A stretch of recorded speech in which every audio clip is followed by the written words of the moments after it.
Hello, hello, hello.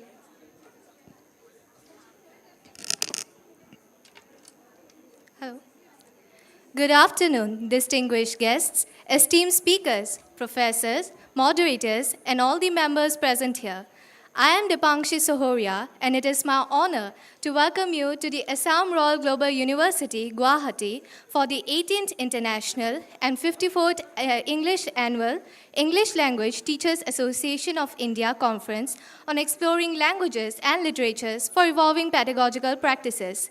Today is the day one of the first plenary session, organized by English Language Teachers Association of India, hosted jointly by the Department of English, Royal School of Languages, Royal Global University, and Sonapur College, Sonapur, Assam. This plenary session is a cornerstone of our conference, bringing together some of the most brilliant minds in the field to share their insights and experiences. Today, we will explore folk poetics and praxis in storytelling, a Khasi oral epic, a subject that is both timely and crucial for the advancement of our pedagogical practices. It is my pleasure to invite our keynote speaker, Professor Desmond L. Cormaflang, Professor, Department of Cultural and Creative Studies, Northeastern Hill University, Shillong. May I now request Professor Banani Das Hazarika, convener of the conference, to please felicitate our professor with a Fulam Gamusa, an airy shawl, and a memento.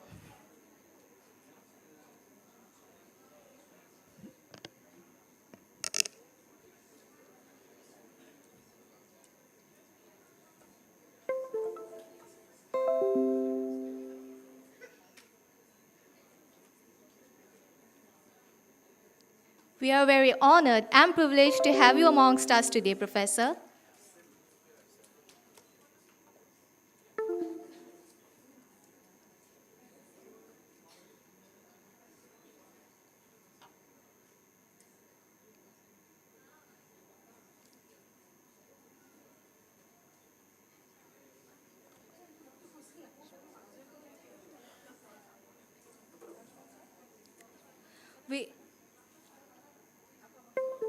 We also have Dr. Pratim Sharma, Principal, Hibahaga Girls College, Assam, who will be moderating today's session.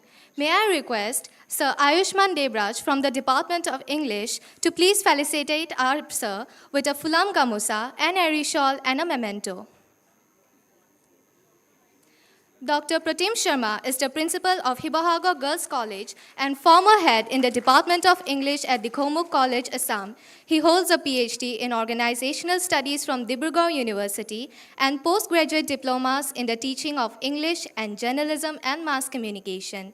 He is a language trainer of aviation English for the Airports Authority of India and has been a columnist with the Assam Tribune since 1997. We are very honored and privileged to have you amongst today, sir. May I now request our speaker and our... Please give a round of applause for the speakers of our plenary.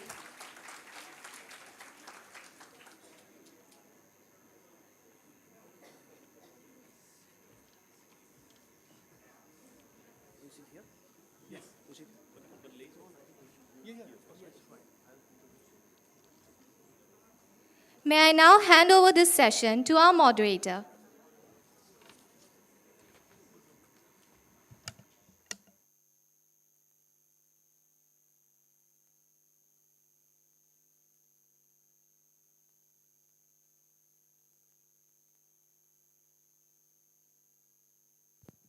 Check.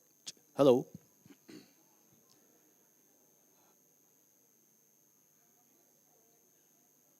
Good afternoon, each and everyone here.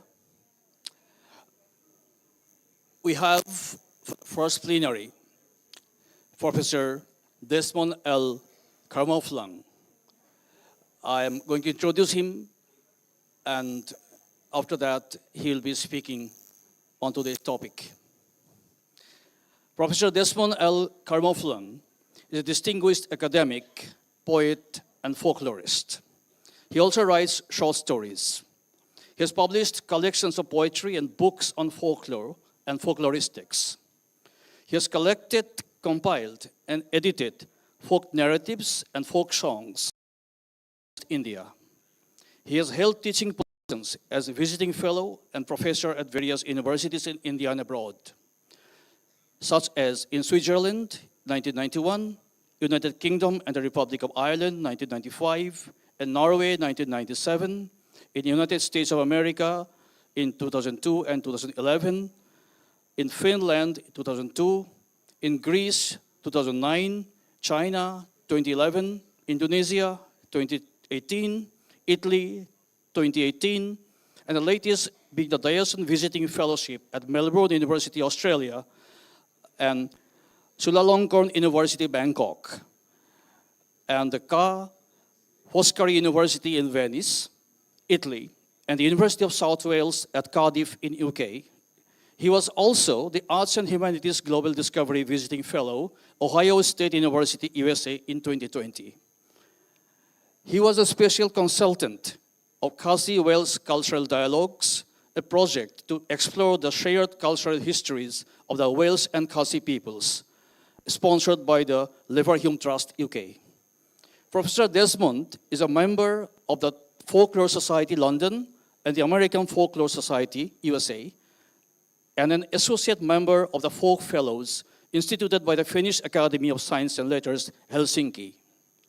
Apart from these, Professor Desmond holds membership positions in committees on endangered languages, Central Institute of Indian Languages, Mysore, ASEAN, the Indian Network of Think Tanks, in 2018, academic committees of Indian Institute of Advanced Study, Shimla, in Academic Council, Tezpur Central University, in the Board of Studies of Tezpur University, Tripura University, and the Central University of Jharkhand, Center for Indian Knowledge System at IIT Guwahati.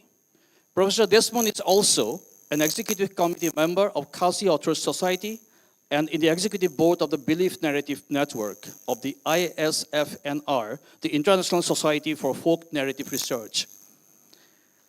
Professor Desmond Carmoflang teaches folkloristics at Northeastern Hill University, Shillong. He's a principal investigator of the project Protecting Endangered Heritage in the Abode of Clouds, a project undertaken in collaboration with Melbourne University and sponsored by the British Library. He's also principal investigator of the project Folklore, Wildlife, and Nature, a study of their interrelationships, sponsored by the Northeastern Council, Government of India.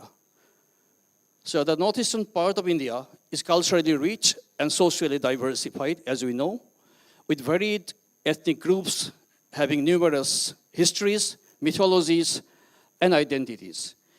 It has deep-rooted traditions in literature and folklore. Professor Desmond L. Carmoflang is one such poet and storyteller who desperately and emotionally tries to explore the identity through the connections to his roots. I wholeheartedly welcome Professor Desmond to this first plenary of ELTAI conference, who will be speaking on the topic, Folk Poetics and Praxis in Storytelling, a Khasi Oral Epic. Sir, please. Yeah. His talk will be followed by Q&A. Thank you.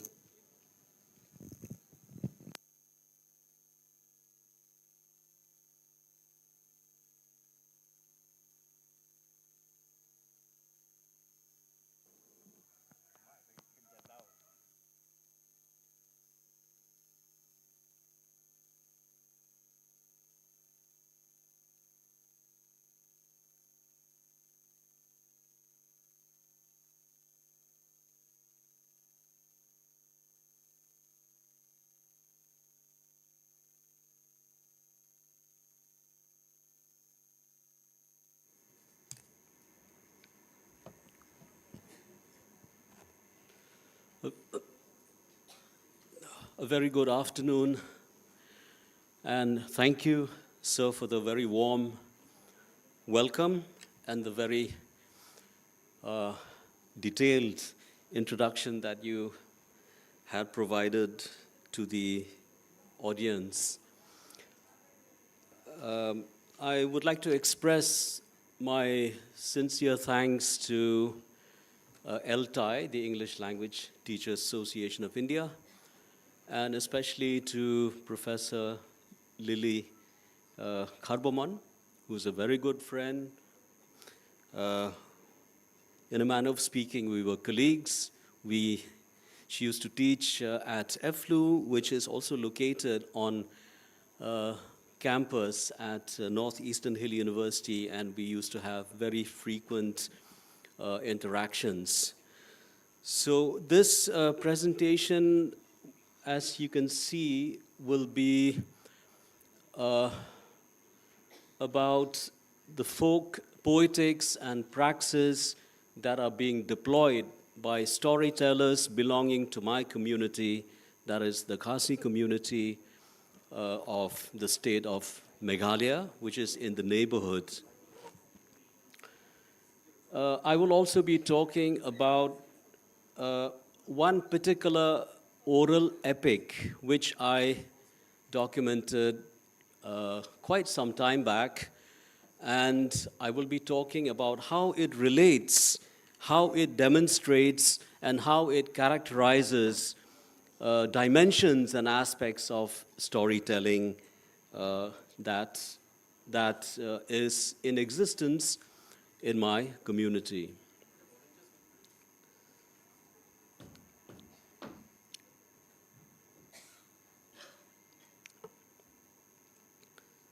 So the presentation is entitled Folk Poetics and Praxis in Storytelling, a Khasi Oral Epic. I come from a state which has given its name to an age marking 4,200 years of our planet's history. The Meghalayan age, which is considered to be the third part and the most recent of the Holocene age, is also the only age which has human cultural implications. It recorded the coincidence of the last post-Stone Age history of mankind. More importantly, it recorded the coincidence, in geological terms, it chronicles the explanations for the decimation of civilizations in India, in China, the Middle East, and North Africa through the occurrence of severe successive droughts. This startling discovery was made in a stalagmite found inside the precincts of the Maumulo cave near Sora or Cherrapunji in 2018. I'm sure most of you who are gathered here have visited Sora or Cherrapunji, and it is in this place that inside a cave, this stalagmite was discovered by geologists that this current age that we live in is called the Meghalayan age.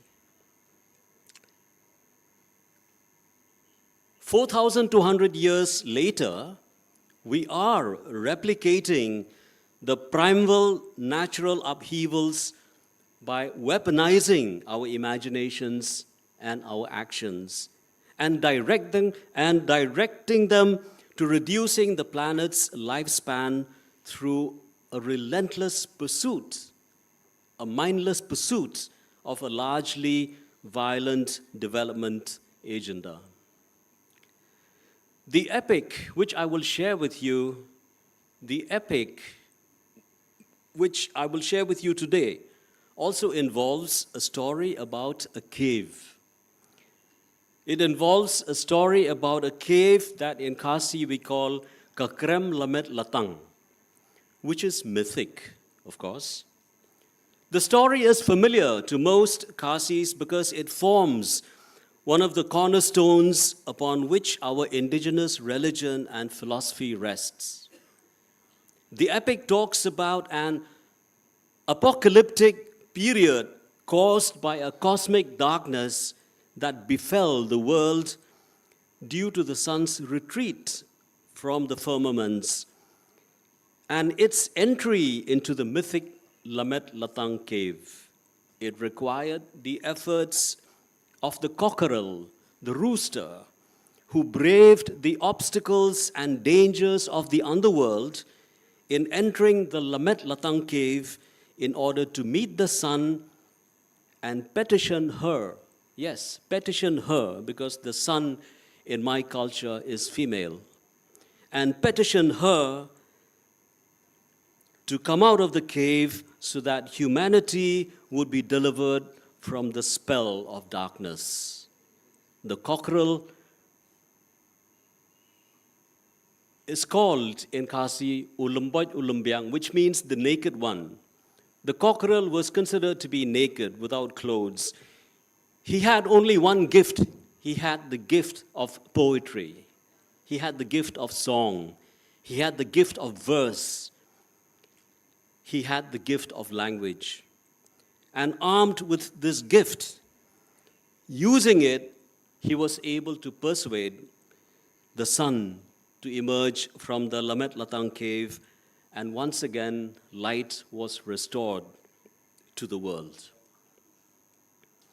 I have prepared a short video clip of the performance of this epic, which I will share with you, which in its original form is over 3 hours. I hope that it will assist you in understanding how these long and complex super stories operate. Stories, as we all know, are about time and space. Like most human phenomena, the uses of telling a story as well as listening to it are as multifarious as the reasons and the occasions. A story is told to provide entertainment and information. A story is told to build mental escape routes for those troubled. A story is told to serve purposes of edification and dispensation of advice, or to initiate knowledge of history and religion. The value of stories depends also on their effectiveness and the standing that the teller has in her or his community. Having worked with storytellers all my life, I have learned to treat them with respect, both the professional as well as the occasional storyteller. The driven shaman singer whom you will see, and the secondary storyteller, the active and the passive bearer of tradition. In all of them, I find that there is a contemporaneity of engagement, a currency of involvement, and immediacy of application when we think about one of the underlined yet unspoken functions of stories, which is the call for encouraging the humane in dealing with life. At the same time, the creative energy and skill that informs the stories reveal that the state of mind verbalizing the inexpressible, transforming the mundane, and transporting the entire experience to a different level, a different realm. This realm is a seeking for a semblance of order, congruity, and very importantly, seeking for redemption. Life provides the raw material, and words stitch up the parts and fragments so that the story space is occupied by the different players seeking to find self-knowledge in the community and the world. The singing of stories, as we all know, is fundamentally about imagination, about memory, about words, and about performance. Among the Khasis, Orality is a variously constructed term which is both significant as well as multivalent, that applies to the myriad genres of utterances, compositions, and performances, establishing vital connections between the human agency and culture through the enabling faculty of memory. Humans require memory in order to rationalize the essence of their everyday lives, and as such, it has a set of profoundly significant functions ranging from the psychosocial to biological to religious, economic, ideological, and cultural. And in turn, they constantly inflect our existence.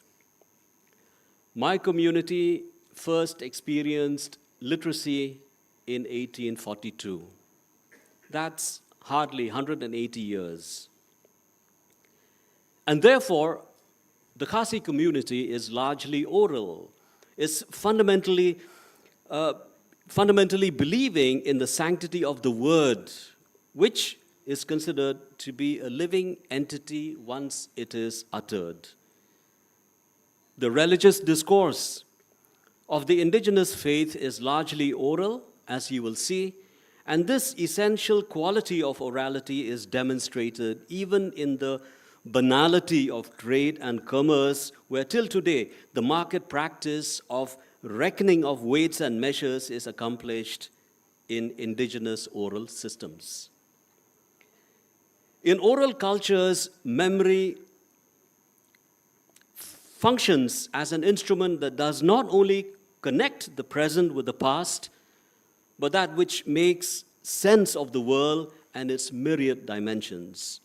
Memory is both collective and individual. And in both these constituencies, it sustains culture through tradition. Please allow me to explain and explicate this notion by citing from my language, the Khasi language. In my language, the word for memory is Mao, which means stone. In my language, the word for memory is Mao, and Mao means stone. Now, this demonstrates that the community computes its history through the megalithic or stone culture.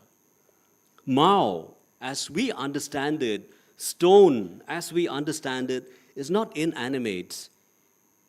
It is organic because it actively participates in the production and reproduction of meanings and metaphors of life. It is connected to the tangible actions of the human materiality through hands. Work and action are implied, the reward of which is wage. And here, wage represents the faculty of an ability to recall. Therefore, memory, or Mao, is clearly embodied in culture. And the hermeneutics of recall in words or actions are critical to know not only what happened in the past, but also what determines the future and how the future can be known and how it can be interpreted. I'm going to briefly explain or introduce one of the most respected augurs and shaman storytellers that I have worked with, whose name is Dising Marin. The film clip is about the performance that you will see in a while. I was fortunate to have been accepted by this shaman storyteller, by his family, and by the village, and have become an adopted son of the cluster of villages where he used to live. I have seen him perform ceremonies and rituals on countless occasions during the many years of our friendship. He passed away on 30th of March, 2012. He was happy, as he confided to me, because he saw the flowering of bamboo twice in his life. In our parts, In the Khasi Hills, bamboo flowers once in 48 years. And this marks a very significant part of a human being's life. While he was an expert in the performance of ceremonies, including family and clan-based ones, his specialty was the chatparleng, of which you will see. The things, please make a note of the things that he used. The things used in this particular ceremony, which you will see, include the lengsam, or an egg, a fistful of soil, rice grains, water, and most importantly, kadiplin diknor, which can be described as a rectangular wooden slab curved on the sides with a small hollowed out projection for holding soil. That is the picture of kadiplin diknor. Shaman storytellers hold that the Diplin Diknor represents the tingkong, or the veranda, or the courtyard of the sun. This, metaphorically speaking, is the courtyard of the sun. Made exclusively of and fashioned from the wood of a tree which has been felled by lightning, Dising Marin and a host of storytellers would often refer to it as containing stories, holding stories, storing stories, which is a figurative way of saying that the use of Kadiplin Diknor effectively keeps alive the collective memory of the community. It keeps alive the collective memory of the community. In this sense, it also functions as a metonymic device which is used to implement memory.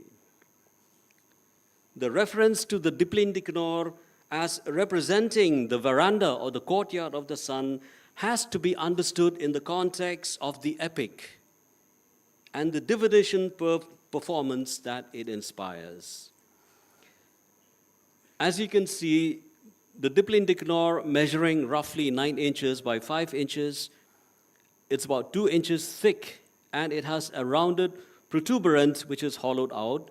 This receptacle is used to store soil, which is used during the divination purpose. And as you can also see, the Diplin Diknor is divided into, for want of a better word, sections.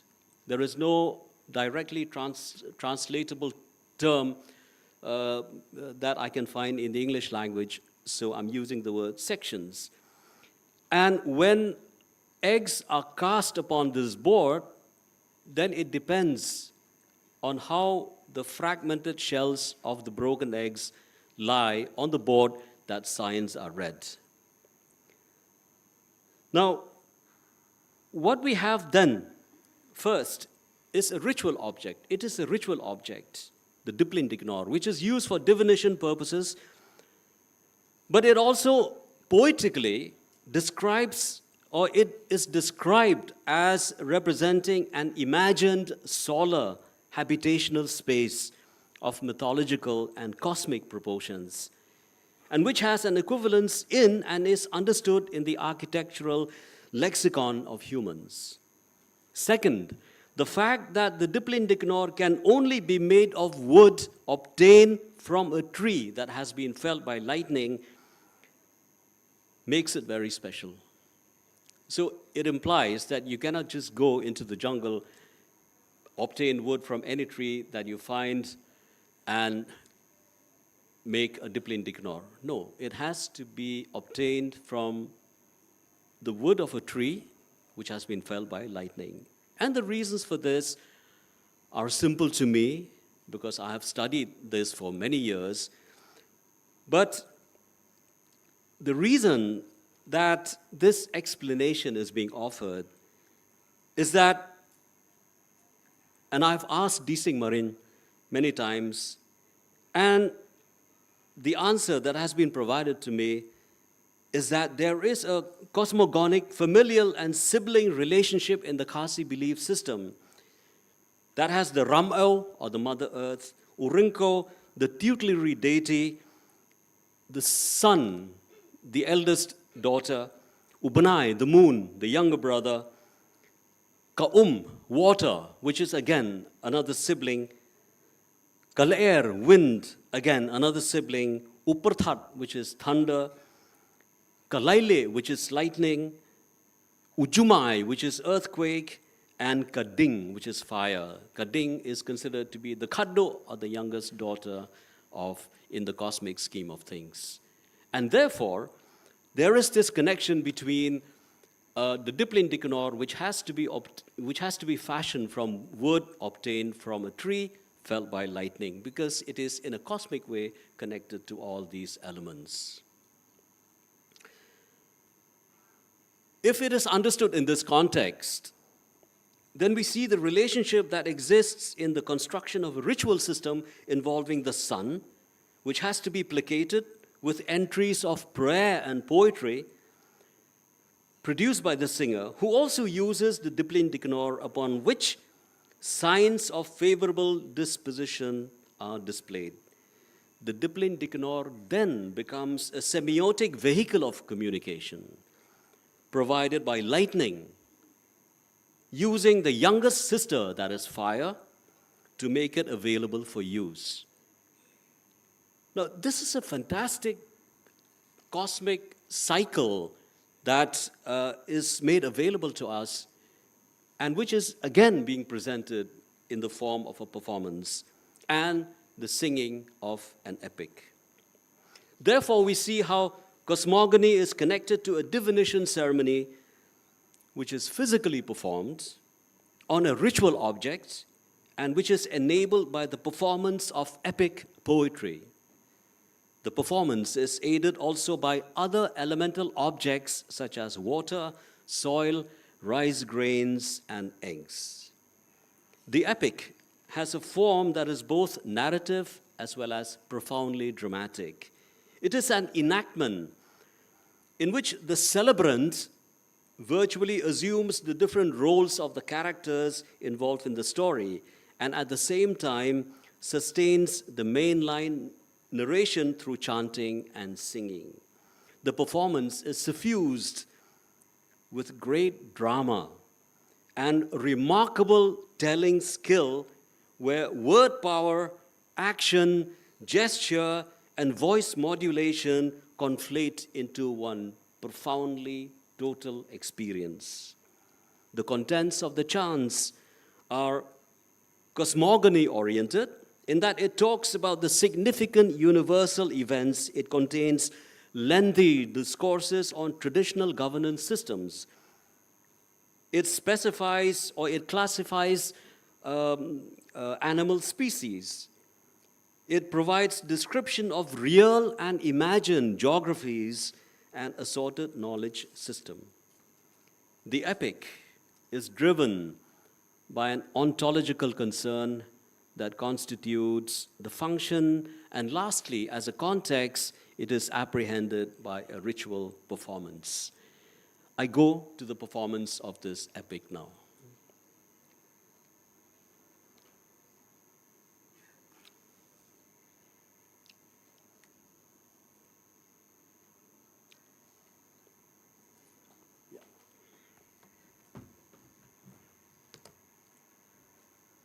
This is only for 3 minutes because I've had to do a very cruel editing, to make it suitable for this particular occasion.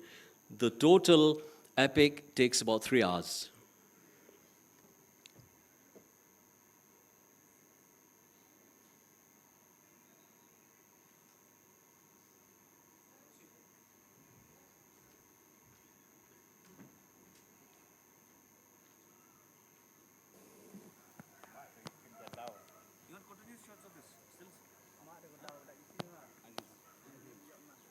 Tu voi cho bam lăng mê đồ. I like it over.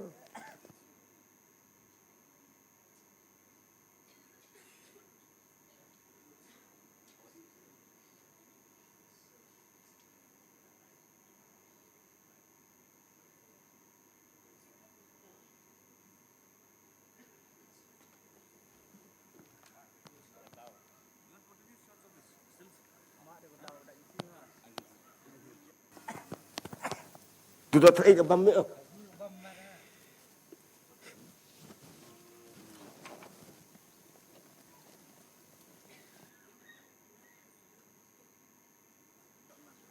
Tu gua je bam lang umi tu.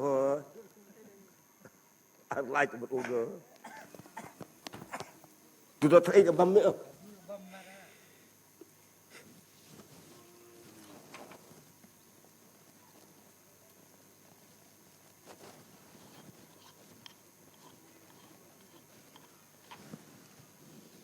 So,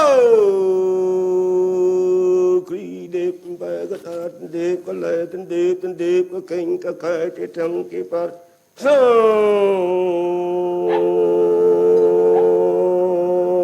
ring. Chu, cái rồi cái lưng kinh cái lưng khai cái đi pin cái đi cái nó đi gạt cái đi lăng cái cầm đi cầm sa thế. Lekut kata desa teni te penjang utum dei lu thot ukum kham ko lereng ga panjal pu upe thei ga ti siang ga ti jit bu nang te mesai u ingit mesai u yu ngai se mesai u lu mesai u lum pun se pinit ga se ha chu ka se pen hiet chu ka te tin kun ki se ga tung kun rupa te ka san ka desa teni te có bên cũng được có bên ra được có bên u được có bên thiệt nga bên ốc trời cái nát sinh ra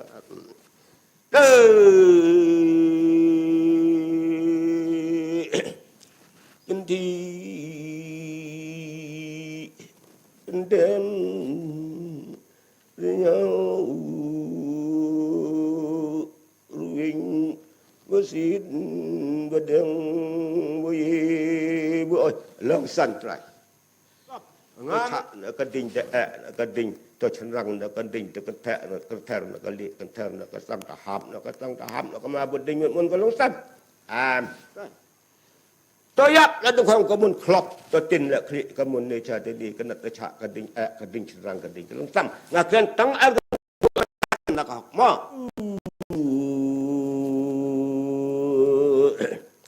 bên cái gì bên cái ta gần bên cái là bên cái lập bên cái bên cái khó xí ngay tiếng anh đi cái thế cha thế ni tí cái bên sâm cái mẹ cái bên sạch cái mẹ xí lút cái ta thế trái tí cái thuốc cái trái thế tên cái khó xí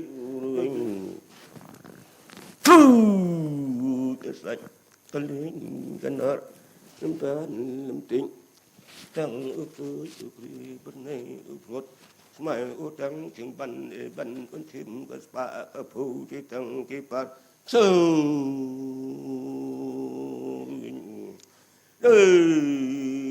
mơ lúc sầm trời to biển mày dọn mày sầm mày dọn cả tôi cũng có muốn cái chặt định định chừng nào cái định cái ngoan trời apa usah head apa usah basi apa akut apa usah isi đừng lòng chú để cha để đi để cả thọ chú cả ta chú si đừng lòng chú cả cốt là chú si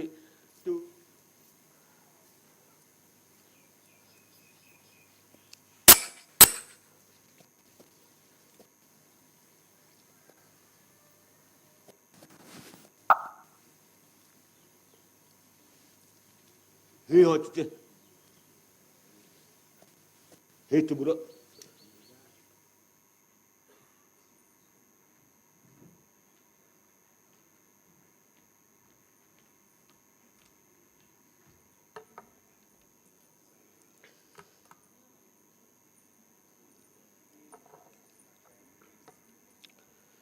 Well, that was a very short clip of the epic performance, which, as I told you, runs to a little over 3 hours, in which the entire origin myth, the myth which talks about the disappearance of the sun from the sky when the sun decided to hide itself inside the Kremlamet Latang cave. So Singh, as you can see, he takes on the persona of the cockerel.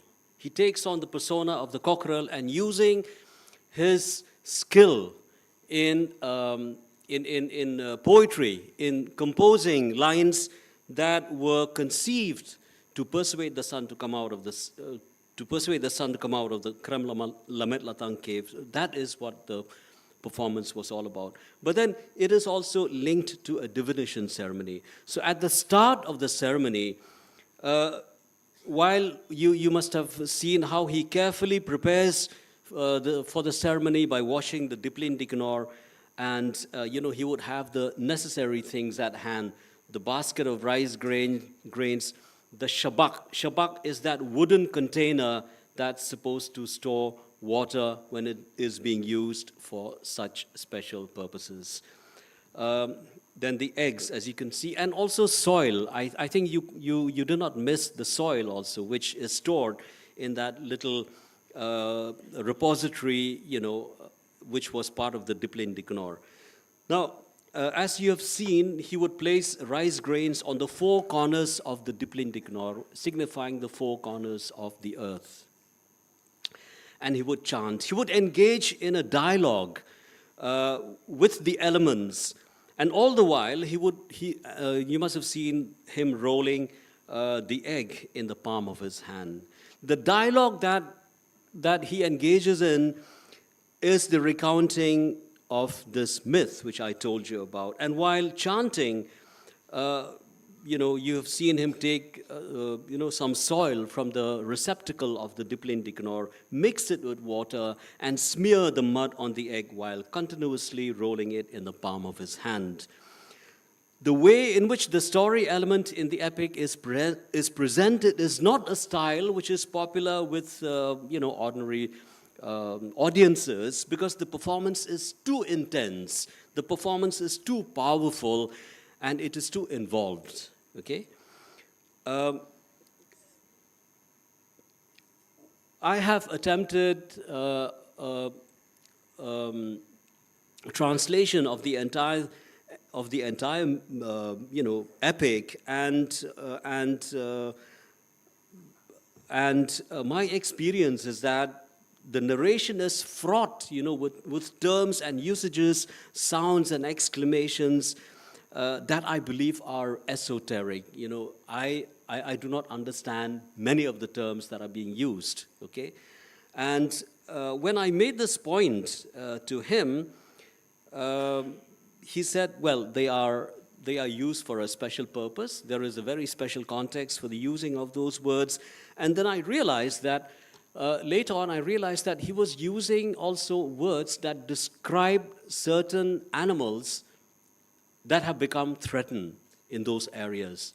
Now, this is a myth which I recorded some 22 years back, and now I'm told that many of the animals, for instance, the mountain or the jungle goat, which he mentions very clearly, now that particular species of animal has become almost extinct. Okay, so the spectacular thing about this epic is that it even records, it creates a very systematic taxonomy of plant life as well as wildlife.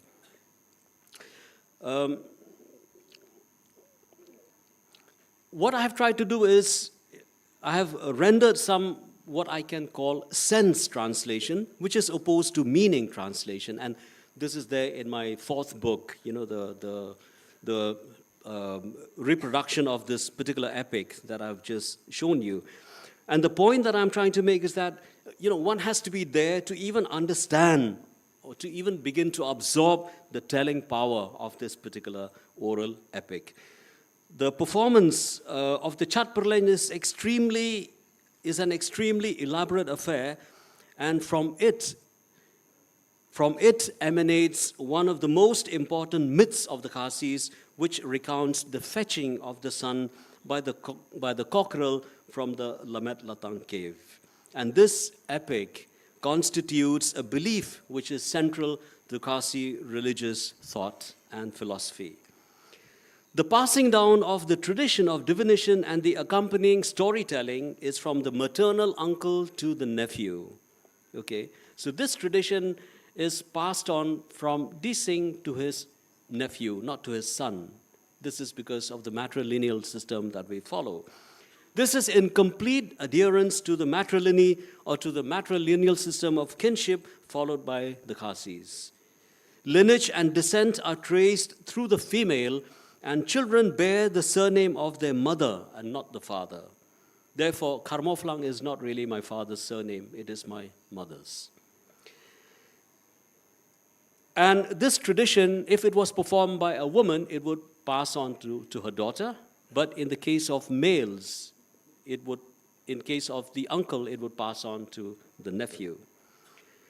So this also means that the maternal uncle is also responsible for the conduct and maintenance of the clan religion, in which he functions literally as the lingdo or the priest. The divination chant of this epic is used and reused for as long as there is a need for it, and in this it presents itself as a multiplicity of variants. By going through the process of repetition, it gets reinvented. In the village community, I detect no attempt at all, no attempt made to record the chants either by scribal or electronic agency. Although there are sufficiently literate individuals, and some do possess tape recorders when I was working there. On inquiry, I was told, these stories are always there. This reply quite perturbed me, although I knew that the divination chanting of the epic is a tradition that the performer, Dising Marin, had inherited from his maternal uncle, Uni Wan. The tradition has been passed down through 5 generations. In fact, Dising disclosed to me that when he was a small boy, his clan identified and dedicated him as being special because his deceased grand maternal uncle had made a sajan, or a visitation, on him through signs and portents recognizable only by some clan members. And from that stage onwards, he was trained. He was treated differently, and he had to go through a very long apprenticeship under the tutelage of his maternal uncle, Uniwan. This information made me recognize the workings of the cognitive patterns of memory which is shared by a community which operates in the present, even if the traditions are thought of in the past. While recollecting this past, the tradition gets processed through reinterpretation so that it becomes applicable to contemporary needs and realities. The epic is driven by an ontological concern that constitutes the function, and as a context, it is apprehended by a ritual performance. As I had mentioned earlier, the chanting involves the narration of an epic which is dramatized in very bold strokes. As an effective and often performed chant, the epic, during the process of transmission, carry endogenous systems of knowledge that are meaningful to the recipients, in this case, the members of the audience, although the cognitive responses may differ. The performance of the epic as a complete ceremony creates the essential spatial environment which is intrinsic to the tradition. The use of the metonymic objects such as the eggs, the diplin dikanor, rice grains, soil, and water, which are all elemental in nature, you will appreciate, are part of the spatial and contextual dispensation of the ceremony. The actions, the motions of the body, the intonations, the voice modulations supported by the powerful and theatrical delivery of poetry, while having its own unique semiotic value, elevates and transforms the performance into a total experience. The tradition of chanting proves to be a significant genre for comprehensive research. As a conduit of expression and communication, it thrives on the autonomous existence without indicating any need for rescue from obliteration or resorting to be inspired by a chirographic system. It has been vibrant over hundreds of years because the community feels the need for it, and it is sustained by collective interpretation and reinterpretation. Oral literature in general and storytelling techniques, research in particular, is a stupendous task which demands a very disciplined pursuance of the various methodologies to be employed. It insists on having a robust sense of the semantic nuances governing the language in which stories are told. It requires a complete understanding of the cultural milieu of the societies in which the stories live. In Northeast India, where there are more than 150 ethnic communities speaking as many languages, the sustenance of storytelling tradition is complex. Because some of these communities have had for a very long time the advantage of script, either borrowed or indigenously developed, while others have experienced the written metaphors only as a result of white colonial and proselytizing interventions. Many of these communities live as neighbors, and the cultural exchanges between them have been profound and dramatic.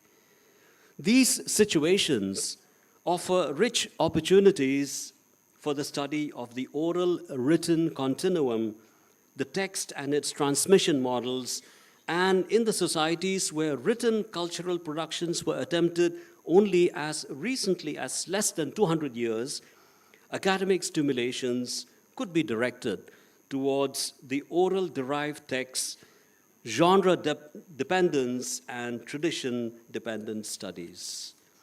In conclusion, the multi-layering of other socio-cultural and political dynamics creates a fantastic canvas that would require the investment of resources and the convergence of professional interest to take up for inquiry the almost inexhaustible material that make up the folklore and the heritage of Northeast India. Thank you very much.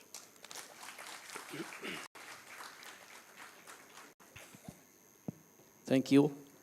It's a really enlightening and fascinating talk, sir. Your desire for roots and search for identity led to explore into the land's fascinating legends and myths. And you talked about the stories and memory as a connector of the past and present. And you underlined the unspoken functions of stories by discussing a Kasi myth chanting that performed in association with the divination ceremony and recounting an oral epic. Now the floor is open for discussion, Q&A sessions. We don't have much time. I request, you must have questions in your mind.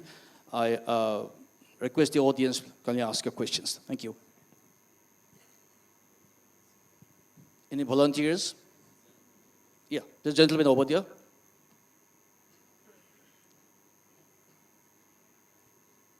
There.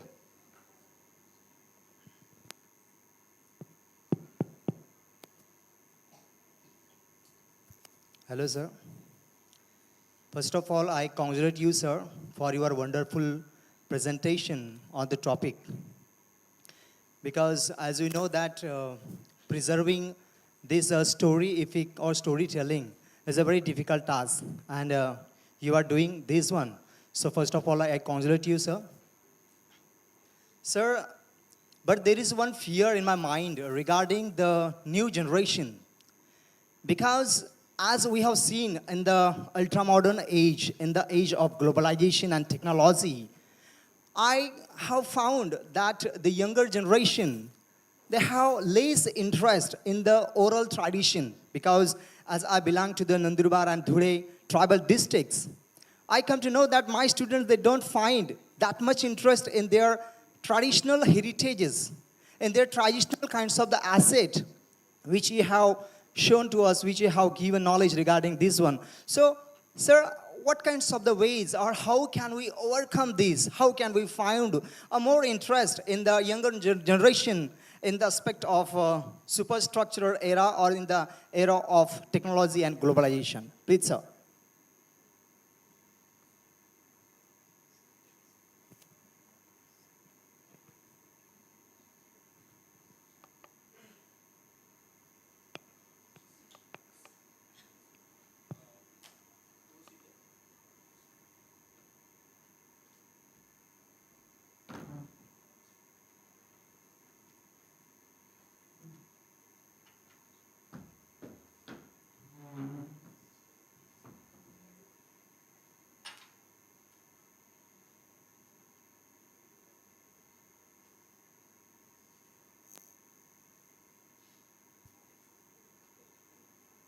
Hello.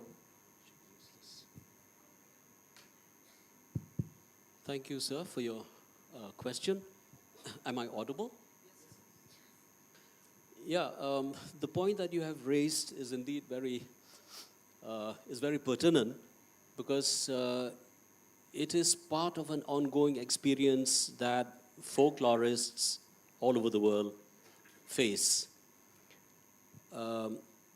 The younger generations are not or no longer interested in the past and so on. And what are the ways in which this interest can be inspired or revived and so on. There are a couple of points to that. One of the things that we have to I suppose realize is that oral tradition is very much part of the human agency, especially in those communities that have had very, very recent experience with literacy, as in the Khasi community, like I said.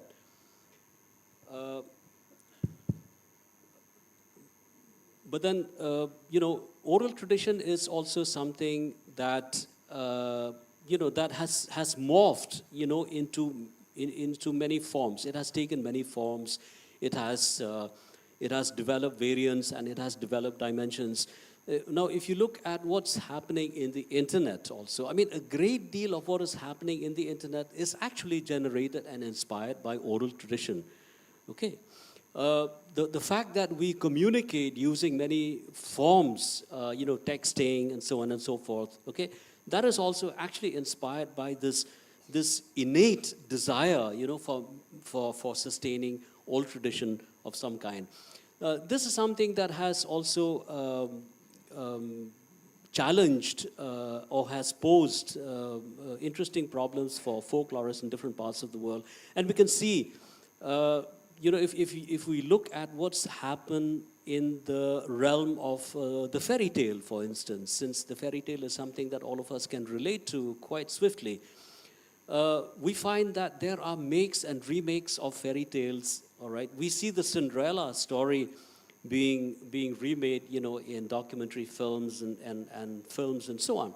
Okay, so it is not necessary, I think, that oral tradition can be taken in that very rigid sense. Okay, but it shows its dynamism, by morphing into different forms of communication. So, what is very fundamental about our communication system is that it is really inspired by oral tradition.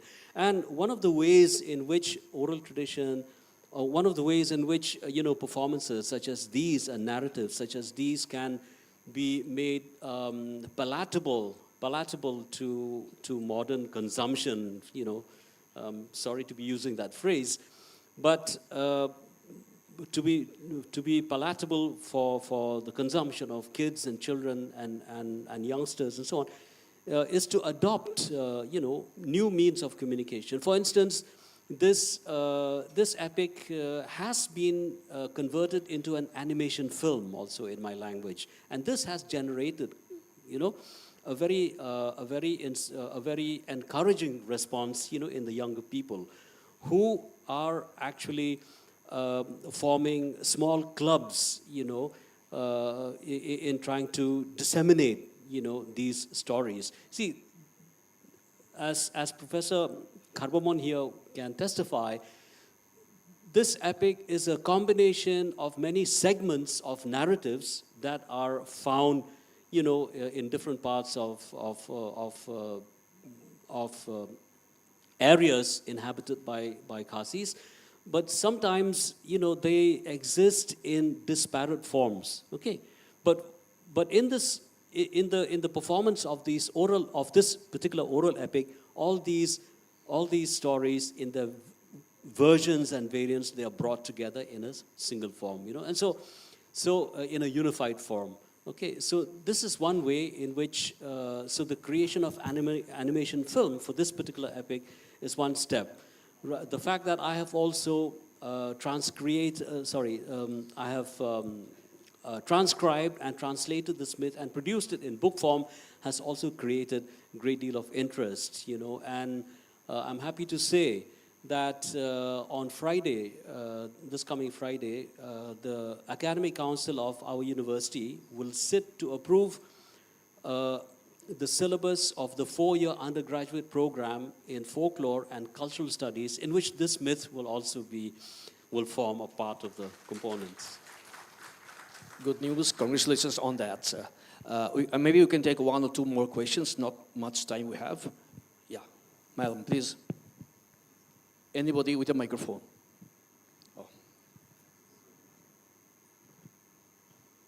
So one anxiety whenever we think about oral tradition being not appreciated by the younger generation, I do understand when you say that adapting these oral traditions to newer communication systems, social mediums, is a very, very relevant and a pertinent step forward.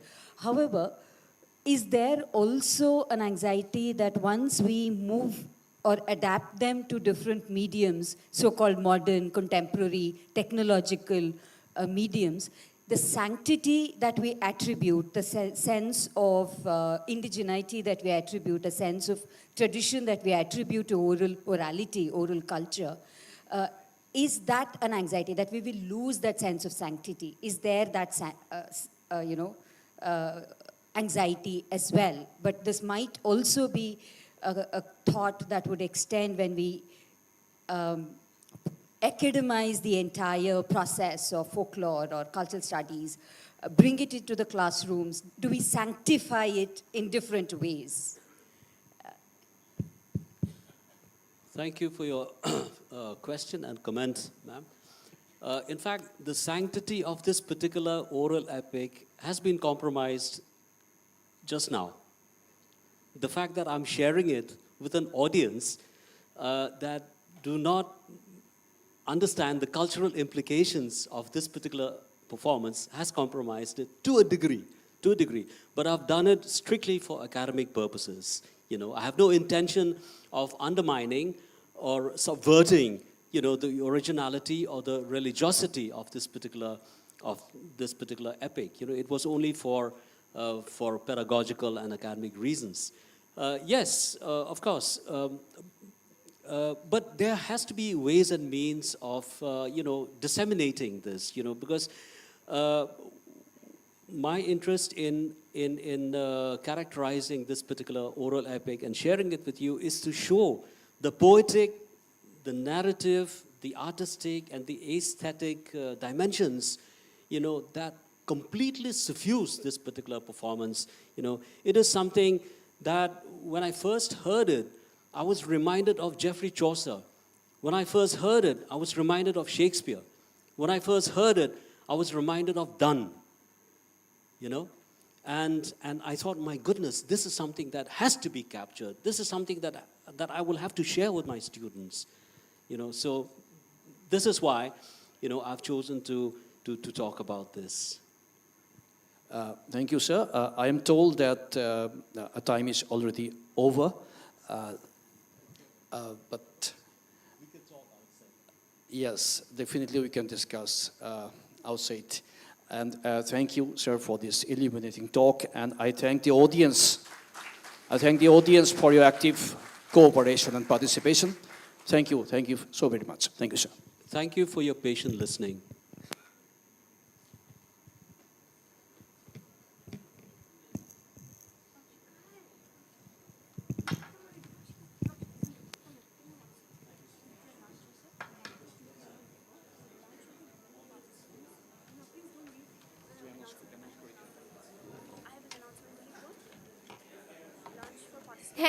Thank you for the thought-provoking and enlightening presentation. Your insights have certainly provided us with much to ponder and discuss. Before we move on to the next part of our conference, a few quick announcements. We will now be having our lunch break until 2 p.m. Given to the participants. Please look followed by the lightning talks and paper presentations as scheduled.